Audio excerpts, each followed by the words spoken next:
Easy homemade sourdough bread from starter to loaf. Easy tips and tricks.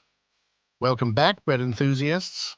Today, we're diving deep into the world of sourdough rye bread and why it's leagues above the commercial yeast bread you find in stores. So, why should you consider baking your own sourdough rye bread at home? Let's start with the basics. Sourdough is a traditional bread-making method that uses naturally occurring bacteria and wild yeast. This means no commercial yeast is added, and the magic happens naturally over time. A true sourdough starter is just flour and water left to ferment and develop wild yeast and beneficial bacteria. This process takes a bit of patience, but the benefits are worth it. First and foremost, let's talk about nutrition.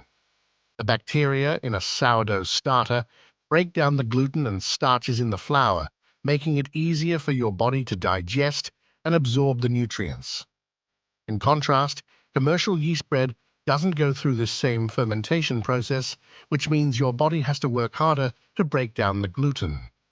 These beneficial bacteria not only help with digestion, but also produce lactic acid, which acts as a natural preservative and enhances the bread's flavor.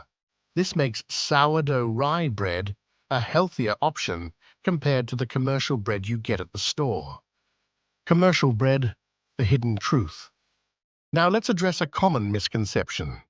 Even some commercial breads that are labeled as sourdough often contain added commercial yeast. It's easy to spot on the label.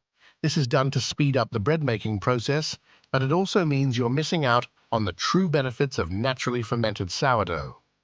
Take a closer look at the ingredients list next time you're at the store. If you see yeast listed, it's not a true sourdough. Aside from the nutritional benefits, sourdough rye bread also boasts superior flavor and texture. The long fermentation process develops a deep, complex flavor that you just can't get with commercial yeast bread. Plus, the natural fermentation creates a beautiful crumb and chewy texture that makes each bite a delight. Baking your own bread at home gives you complete control over the ingredients. You can avoid unnecessary additives and preservatives and experiment with different types of flour and flavors. Plus, there's something incredibly satisfying about baking bread from scratch. It might take a bit of time and practice, but trust me, it's worth every effort. So let's start the tutorial on how to do it. We need the same amount of water and flour. In my case, it is about 1 liter of water and 1 kilogram of flour. Pour the boiled water into a glass bowl in which I poured about 2 teaspoons of Celtic salt, mix and leave to cool so that it is slightly warm.